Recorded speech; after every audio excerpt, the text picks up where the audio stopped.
सुलेखा अपनी खटिया और बिस्तर लेकर आज फिर खेत की तरफ जा रही थी। उसकी सास ससुर और ननद सर पकड़कर बैठे थे। कोई भी सुलेखा को खेत में सोने से रोक नहीं पा रहा था। अरे कभी आप लोग भी मेरे साथ खेत में चलकर सोइए और देखिए खेत में सोने का आनंद क्या होता है। ये कहानी है सुलेखा की, जिसकी नई नई शादी हुई थी और आज ससुराल में उसका पहला दिन था। सुलेखा सर्वगुण संपन्न थी और उसने पहले ही दिन घर में सबका दिल जीत लिया। वाह वाह बहू, क्या स्वाद है तुम्हारे हाथों में, कितनी अच्छी रसोई बना लेती हो तुम, मजा आ गया भाई। हाँ भाभी, आप मुझे भी अपनी तरह स्वादिष्ट खाना बनाना सिखा दीजिएगा। बिल्कुल पायल, अब तो बहू हमारे साथ ही रहेगी। तुम इनसे सब अच्छे अच्छे गुण सीख लेना, तुम्हें तुम्हारे ससुराल में काम आएगा।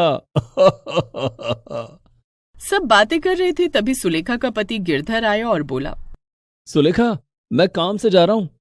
पिताजी, आप भी जल्दी से चलिए। आज बड़े जमींदार ने गांव के सभी किसानों को बुलाया है। जो भी हमने खेत की जरूरतों के लिए कर्ज लिया था, उसका ब्याज जमा करना है। अरे हाँ हाँ, चलो चलते हैं बेटा। सुनो सुलेखा, तुम्हें कुछ चाहिए हो तो मुझे बता दो। ये तुम्हारे लिए नया घर है ना, मैं तुम्हारी जरूरत की चीजें आते वक्त बाजार से ले आऊंगा। अच्छा, लेकिन मुझे तो ऐसी कोई भी चीज नहीं चाहिए जी। हाँ, आप मेरे लिए एक बड़ी खटिया ले आइएगा। सुलेखा की बात सुनकर सब चौंक जाते हैं। क्या कहा बहू, खटिया?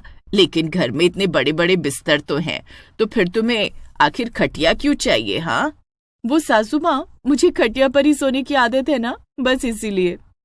अच्छा अच्छा, ठीक है बहू, हम तुम्हारे लिए एक अच्छी सी खटिया मंगा लेंगे, फिर तुम उसमें आराम से सोना। सुलेखा की खटिया शाम तक हाजिर भी हो जाती है। अब रात का खाना खाने के बाद सब लोग अपने अपने कमरे में सोने जा रहे थे। तभी सुलेखा की सास ने उसे खटिया उठाकर घर से बाहर जाते देखा। अरे बहू, कहाँ जा रही हो? बाहर आंगन में सोने जा रही हो क्या? अरे भाभी, मैं भी आती हूँ, मुझे भी आंगन में ठंडी हवा में सोना है। नहीं नहीं दीदी, मैं आंगन में नहीं सोने जा रही हूँ, मैं तो खेत में सोने जा रही हूँ। सुलेखा की बात सुनकर उसकी सास और ननद दंग रह जाते हैं। ये तू क्या कह रही है बहू, खेत में? मगर क्यों? क्योंकि मुझे ना बचपन से ही खुले खेत में खटिया डालकर सोने की आदत है माँ जी। आसमान के झिलमिल झिलमिल तारे, ठंडी ठंडी हवा, आहा, ये सब कमरे की चार दीवारी में कहाँ। अरे भाभी, लेकिन आप नई बहू हैं, आप खेत में सोएंगी तो कैसा लगेगा? कैसा क्या, बढ़िया ही लगेगा दीदी।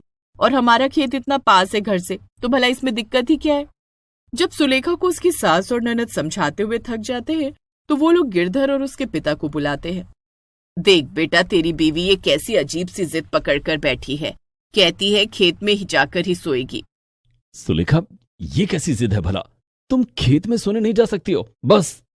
तो ठीक है, फिर मैं यहीं बैठी हुई हूँ। मैं या तो सारी रात जागकर गुजार दूंगी या फिर खेत में ही सोऊंगी, बस। सुलेखा की अजीब सी जिद से सभी परेशान हो जाते हैं। गुस्से में गिरधर कहता है, ठीक है, जो करना है करो, नहीं सोना है तो मत सो, लेकिन हम तुम्हें खेत में सोने नहीं देंगे, बात खत्म। इतना कहकर गिरधर अंदर चला जाता है। अब सुलेखा के घर वाले बहुत परेशान होते हैं। सुलेखा भी उदास होकर वहीं बैठ जाती है। उस रात घर में कोई भी नहीं सोया। अगले दिन सुलेखा उठकर अंदर गई और चाय नाश्ता बनाने लगी। बहू, अब तुम ठीक हो ना? अब ऐसी जिद मत करना, कल तुम्हारे चक्कर में घर में कोई भी नहीं सोया। माँ जी, चाहे रोज मुझे जागना क्यों ना पड़े, लेकिन मैं सोऊंगी तो खेत में। सुलेखा की सास ने यह सुनकर अपना सर पकड़ लिया। सब चाय नाश्ता करके अपने अपने काम पर लग गए। दोपहर में सास ने सुलेखा की माँ को घर पर बुलवाया। क्या हुआ बहन जी, आपने मुझे इतनी जल्दी आने को क्यों कहा? अभी तो शादी को एक ही दिन हुआ है, सब ठीक तो है ना? अरे वही तो बहन जी, एक ही दिन हुआ है और देखिए आपकी बेटी कैसी जिद पकड़ कर बैठी है। ये कहती है कि इसे खेत में खटिया डालकर सोना है, वरना ये सोएगी ही नहीं। अब बताइए, ये भी कोई बात है? क्यों सुलेखा, ये मैं क्या सुन रही हूँ भला? तूने अपना ये नाटक यहाँ भी बंद नहीं किया है? अरे ये तेरा ससुराल है, ससुराल। मायके में भी तू खेत में सोती रही, मगर यहाँ तू खेत में खटिया पर नहीं सो सकती है। नहीं माँ, मैं खेत में ही जाऊंगी, क्योंकि मुझे वहीं पर नींद आती है। सुलेखा और उसकी माँ की बहुत देर तक बहस चली, लेकिन नतीजा कुछ भी नहीं निकला। आखिर में हार मानकर सुलेखा की माँ भी वापस अपने घर चली गई और समस्या वही की वही बनी रही। रात हो जाती है और फिर से सोने का वक्त हो जाता है। क्या बात है माँ, इतनी परेशान क्यों हो? बेटा, रात हो गई है, अब बहू का फिर से वही नाटक शुरू हो जाएगा। उसे बाहर खेत में सोने जाना होगा, वरना वो सोएगी नहीं। तो ठीक है ना माँ, अगर वो नहीं सोना चाहती तो उसे मत सोने दो। इसमें हम क्या कर सकते हैं? अब उसे खेत में सोने तो नहीं दे सकते हैं ना। अरे बेटा, ऐसे कैसे कर सकते हैं? अगर वो जागेगी तो हम सब भी कैसे चैन से सो पाएंगे? तो उससे बात करना। एक काम कर, उससे कह कि वो छत पर जाकर क्यों नहीं सो जाती। छत पर भी तो खुला खुला माहौल है। गिरधर को ये बात ठीक लगती है और वो जाकर सुलेखा से कहता है, सुलेखा, तुम एक काम करो, छत पर चलकर खटिया डाल लो। वहां भी तो खुला खुला माहौल है, एकदम खेत जैसा। अरे गिरधर जी, आपको क्या मैं छोटी बच्ची नजर आ रही हूँ जो आप मेरा मन बहला रहे हैं? मुझे खेत में ही सोना है बस। ओह सुलेखा, तुम भी अब हद कर रही हो। तभी पीछे से सुलेखा के ससुर आ जाते हैं और गिरधर से कहते हैं, रहने दो बेटा, अब बहू को और मत समझाओ। उसे अगर खेत में सोना है तो सोने दो, अब कोई और रास्ता नहीं है। हम ऐसे घर में रोज रोज अशांति होते तो नहीं देख सकते हैं ना। सुलेखा ये सुनकर बहुत खुश हो जाती है, लेकिन बाकी लोगों का मुंह बन जाता है। मगर अब ससुर जी के आगे कोई कर भी क्या सकता था। सुलेखा बहुत खुश होकर अपनी खटिया खेत में डलवा लेती है और आराम से वहां लेट जाती है। आज उसे अच्छी नींद आती है। अगले दिन सुलेखा सवेरे ही घर जाकर काम करने लगती है। सासू माँ, मैं सबके लिए चाय नाश्ता बना देती हूँ, आप रहने दीजिए ना।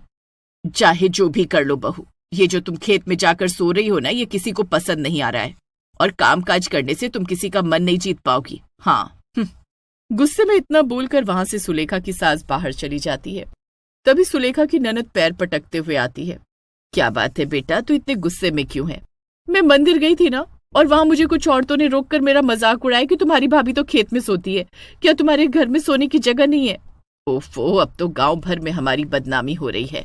अब क्या करे बेटा, जब अपना ही सिक्का खोटा हो तो कर भी क्या सकते हैं। ऐसे ही घर वाले अपने मन को समझा लेते हैं। और एक हफ्ता बीत जाता है। एक रात को सुलेखा जब गहरी नींद में सोई थी तो कुछ आहट से उसकी नींद अचानक से खुल गई। अरे, मैंने कुछ आहट सुनी, जैसे कुछ लोग यहाँ से चल कर गए, लेकिन कोई नजर क्यों नहीं आ रहा है? इतनी रात को कौन आ सकता है? सुलेखा उठी और आसपास देखने लगी, मगर उसे कोई नजर नहीं आया। वो वापस जाकर लेट गई। असल में ये गिरधर और उसके पिता के कुछ पुराने दुश्मन थे जो आज उनके खेत में आग लगाने आए थे। भैया, जल्दी से यहां पर आग लगाकर भागते हैं, खेत में कोई भी नहीं है, यही अच्छा मौका है। उस गिरधर और उसके बाप ने हमें ये जमीन सस्ते दाम पर बेचने से मना कर दिया था ना। अब ना रहेगी जमीन और ना होगा विवाद। मंगलू और उसके आदमियों ने खेत में आग लगा दी और वहां से भाग खड़े हुए। आग धीरे धीरे बढ़ने लगी। सुलेखा ने फिर उठकर देखा और वो दंग रह गई। ये आग, ये कैसे लग गई? अरे नहीं, जल्दी से कुछ करना पड़ेगा वरना ये आग खेत में फैल जाएगी। सुलेखा ने जल्दी से कुएं में बाल्टी डाली और पानी निकालकर खेत में डालने लगी। आग अभी लगनी शुरू ही हुई थी, इसलिए पानी डालने से सारी आग बुझ गई। सुलेखा भागकर घर गई और सबको खेत में लेकर आई। पिताजी, अचानक से कुछ लोगों की आहट सुनाई दी और फिर खेत में आग लग गई। ये सब जरूर उस मंगलू का काम है, उसे तो मैं छोड़ूंगा नहीं। अब उसके खिलाफ थाने में रिपोर्ट कराऊंगा। वो तो आज बहू खेत में सो रही थी, इसलिए हमारा खेत बच गया, वरना आज तो हम बर्बाद ही हो जाते। सबको एहसास हो गया कि सुलेखा के खेत में सोने के फैसले से आज उनका खेत बाल बाल बच गया। हाँ भाभी, आपने तो आज हम सबको बचा लिया। अब आप आराम से खेत में सोना, कोई आपको नहीं रोकेगा। ये तो बस इत्तेफाक की बात थी, लेकिन हाँ, मुझे भी इस बात से बहुत खुशी है कि अब मैं आराम से खेत में सो पाऊंगी। इसके बाद सुलेखा रोज आराम से खेतों में सोने लगी और अब उसे कोई नहीं रोकता था।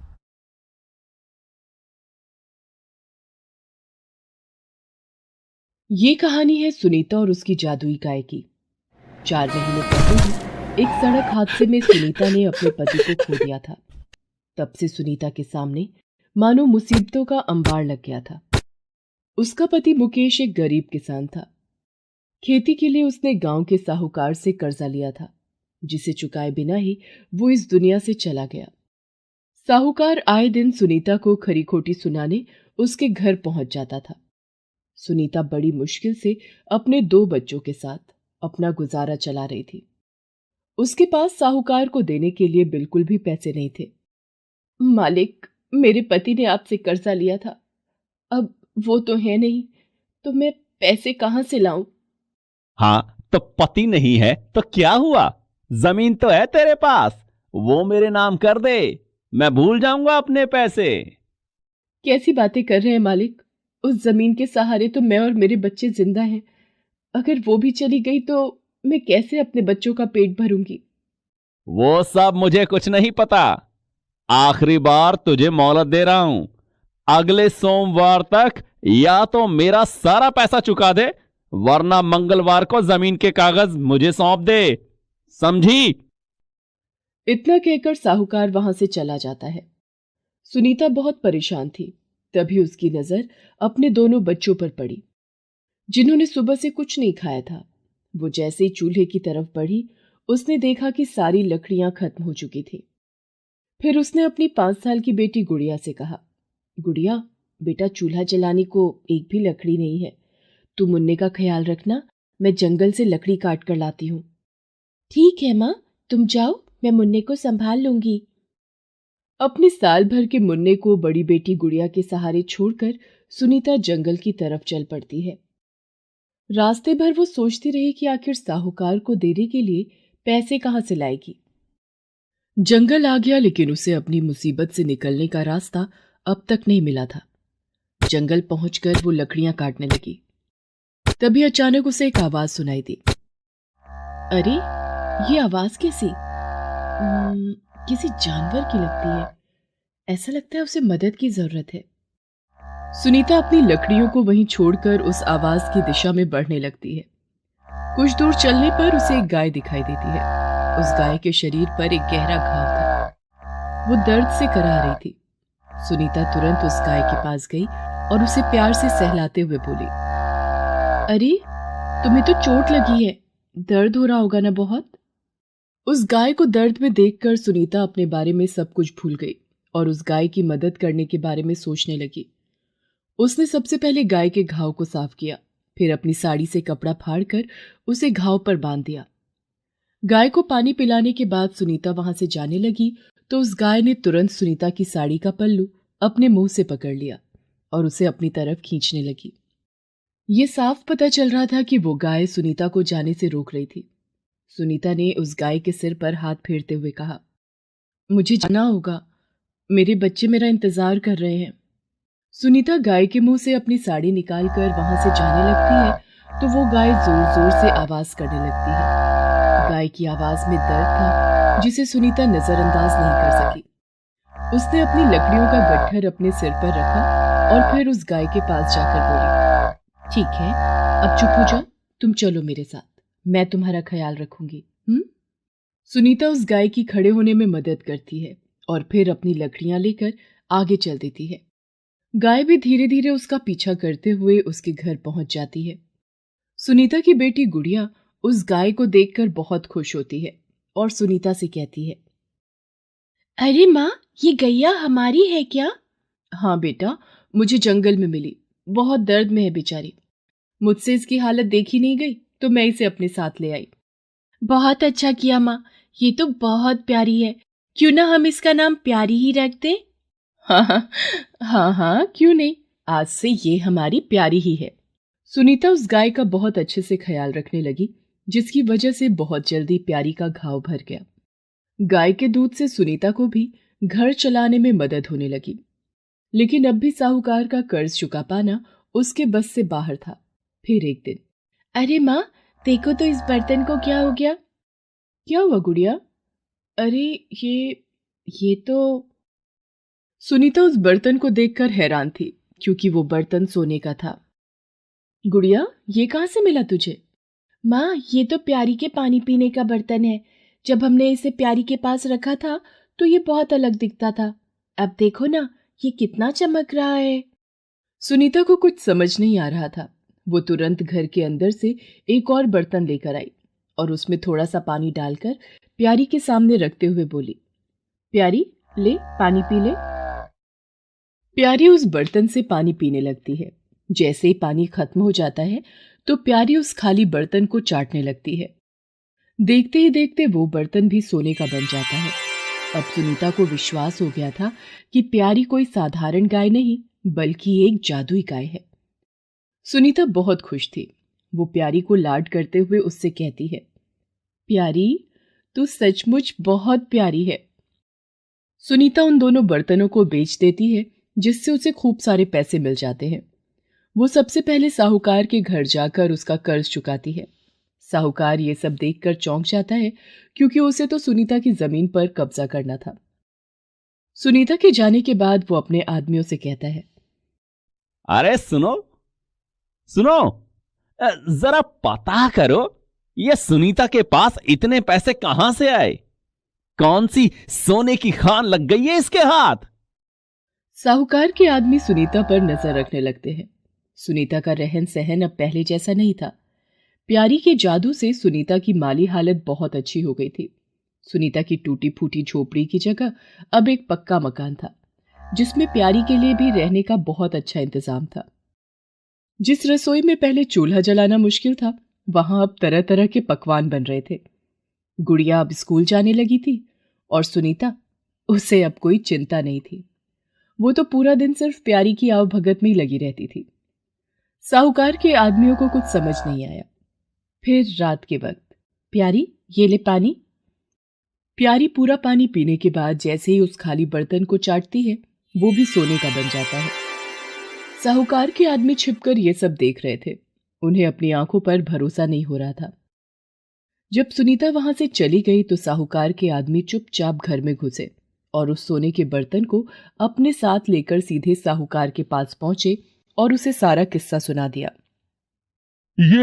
ये देखिए मालिक, यही बर्तन है वो। अरे हां रे, ये तो खाली सोने का है। तभी मैं सोचूं अचानक कैसे इस भिखारिन के दिन फिर गए। अगर ये सब सच है तो वो गाय तो मेरे पास होनी चाहिए। जाओ उस गाय को अभी के अभी यहां लेकर आओ।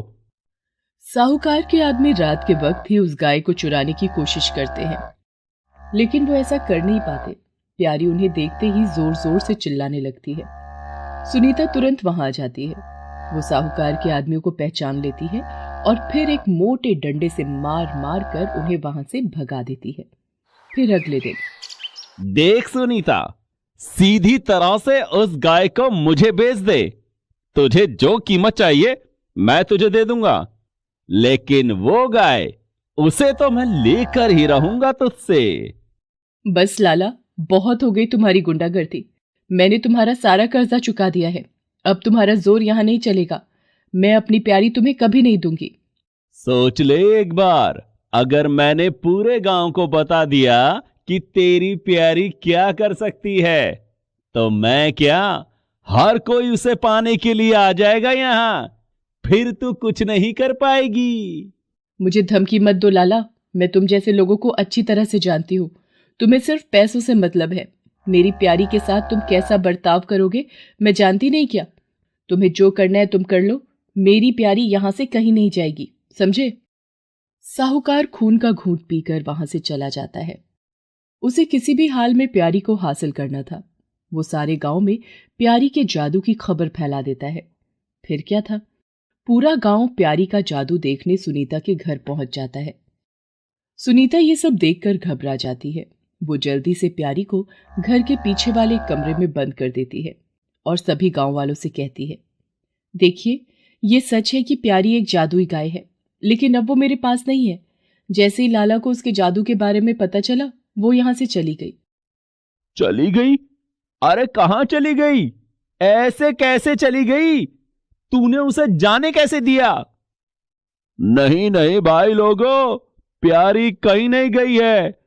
जरूर इसने उसे छुपा कर रखा होगा। सभी गांव वाले जबरदस्ती सुनीता के घर में घुस जाते हैं और प्यारी को हर तरफ ढूंढने लगते हैं। सुनीता किसी भी हालत में प्यारी को खोना नहीं चाहती थी। इसके पीछे उसका लालच नहीं, बल्कि वो सच में प्यारी से बहुत प्यार करती थी और वो जानती थी कि वहां हर कोई लालच के चलते प्यारी को हथियाना चाहता था। उसने तुरंत एक योजना बनाई, जिसके तहत अचानक गुड़िया जोर जोर से चिल्लाने लगी, माँ माँ, वो प्यारी, मैंने देखा उसे। हैं? कहाँ देखा बिटिया? कहाँ है प्यारी? बाबा, वो गांव के बड़े चौराहे की तरफ जा रही थी, मैंने स्कूल से आते हुए उसे देखा। गुड़िया की बात सुनकर सारे गांव वाले गांव के उसी चौराहे की तरफ भागने लगते हैं। ये सही मौका था। सुनीता चुपचाप प्यारी को कमरे से निकालकर घर के पीछे वाले रास्ते से उसी जंगल में ले जाती है, जहां वो पहली बार उससे मिली थी। वहां पहुंचकर सुनीता प्यारी को आजाद कर देती है और रोते हुए उससे कहती है, मुझे माफ कर दे प्यारी, पर अब मैं तुझे अपने साथ नहीं रख सकती।